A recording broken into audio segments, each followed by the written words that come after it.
El arte es la ciencia de la belleza y las matemáticas son la ciencia de la verdad. No existe una escuela nacional de ninguna de las dos. Ni siquiera existe una escuela de arte.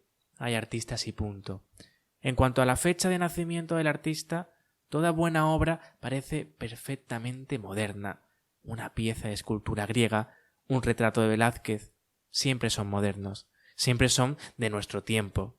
Y en cuanto a la nacionalidad del artista, el arte no es nacional, sino universal.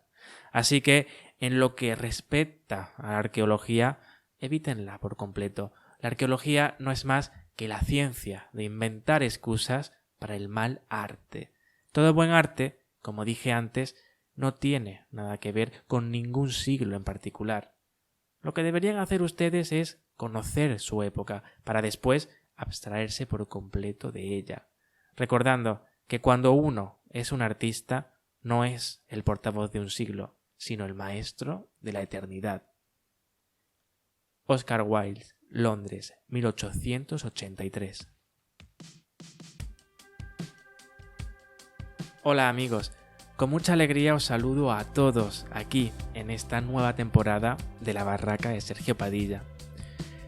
El texto con el que he empezado este programa es de Oscar Wilde, de Las leyes de la belleza, sus conferencias que ofreció a estudiantes de arte de la Royal Academy el 30 de junio de 1883. Y es precisamente sobre arte a lo que os vengo a hablar, pues quiero compartir en esta nueva etapa mis experiencias en las pinacotecas. De hecho, he elegido estas citas por la visión de la modernidad y porque no quiero quedarme anclado en el polvo de la historia. Así pues, os invito a que me acompañéis en los próximos programas en un viaje por las diferentes obras que más me han marcado: Velázquez, Goya, El Greco y un largo etcétera de artistas que, pese al paso del tiempo, a día de hoy son más modernos que nunca. Las leyes de la belleza de Oscar Wilde es un libro pequeño con prólogo de Carlos Primo que contiene 3 textos del escritor sobre belleza y arte y que incluye reflexiones que siguen siendo muy actuales. Esta edición la compré en la librería Antonio Machado del Círculo de Bellas Artes de Madrid. El escritor ofrece en estos textos cómo hay que vivir el arte y la vida. En este primer podcast dedicado al arte, quiero hablaros de una de las pinacotecas más relevantes del mundo, el Museo del Prado en Madrid, ya que lo he visitado recientemente. Además de haber sido mi primera visita, es cierto que la primera vez que te enfrentas al Prado abruma y realizar una selección previa de lo que quieres ver es muy útil, ya que no deambulas a ciegas entre las miles de obras. Mi recorrido empezó en el siglo XIV, con el arte flamenco, con el descendimiento de Van der Weyden, también con Fray Angelico, pasando por el Renacimiento italiano con Botticelli, Sofonisba Anguissola, la primera mujer pintora de la corte. Continué con Tintoretto, Tiziano y Rubens, luego con El Greco y Velázquez, y para finalizar con Goya. Pero antes que nada, de la principal obra de arte que os quiero hablar es del museo en sí, del edificio. Precisamente, en 2021, el Paseo del Prado y el Parque del Buen Retiro fueron declarados Patrimonio Mundial de la UNESCO en la categoría de Paisaje Cultural Urbano. El edificio fue diseñado por Juan de Villanueva en 1785, a las órdenes de Carlos III, que sorprendentemente quiso establecer en él un museo de la naturaleza, en el que se incluía el Parque del Retiro y el Real Jardín Botánico. Sin embargo, la finalidad del Museo del Prado terminó siendo otra. Con la invasión de Napoleón llegó la idea de crear un museo de la corte siguiendo el modelo de Francia. Su nombre iba a ser el de Museo Josefino, en honor al hermano mayor de Napoleón Bonaparte. Aunque el proyecto nunca se llevó a cabo, sí sentó las bases de la concepción actual del edificio. Fue con el reinado de Fernando VII cuando su esposa, María Isabel de Braganza, decidió destinar este edificio a la creación de un real museo de pinturas y esculturas que abrió al público en 1819. Inicialmente, su acceso era muy restringido. El museo abría solo los miércoles por la mañana de 9 a 2 y exclusivamente para personas autorizadas. Sin embargo, cuando se democratizó su acceso a partir de mediados del siglo XIX, el museo cerraba los días de lluvia, pues la gente acudía en masa a refugiarse en él cuando llovía. Fue 100 años después cuando el museo pasó a denominarse Museo del Prado, ya que así era como se conocía popularmente al estar ubicado en el antiguo prado de la iglesia de San Jerónimo el Real. El exterior del museo se encuentra custodiado por las estatuas de Murillo, Velázquez y Goya, pero ¿os habéis dado cuenta de que es la de Goya la única estatua que mira de frente al museo?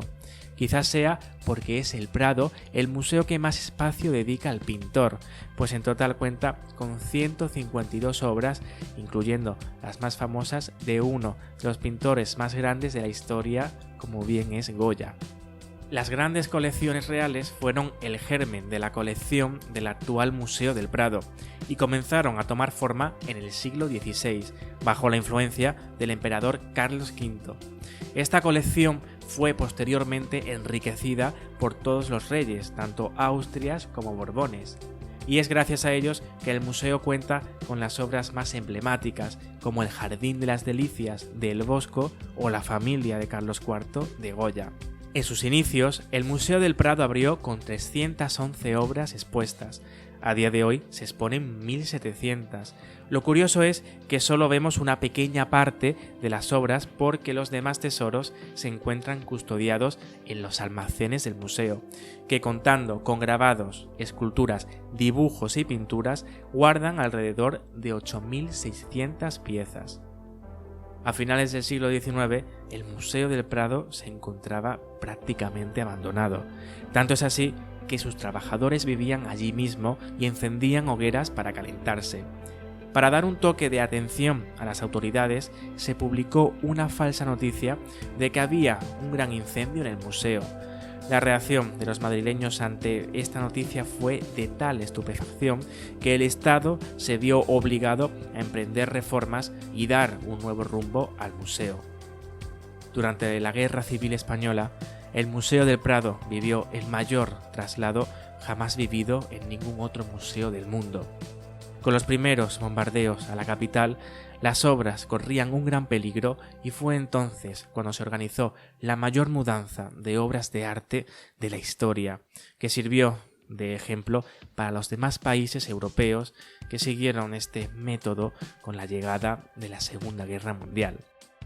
Esta mudanza llevó a los Goya, Velázquez y demás obras hasta la costa levantina y desde allí hacia la Sociedad de Naciones de Ginebra, en donde hibernaron durante el resto de la contienda. Fue en el año del estallido de la guerra cuando Pablo Picasso fue nombrado director del Museo del Prado, aunque es cierto que nunca llegó a ejercer el cargo. Picasso solía presumir con sus demás amigos artistas de que había logrado este cargo.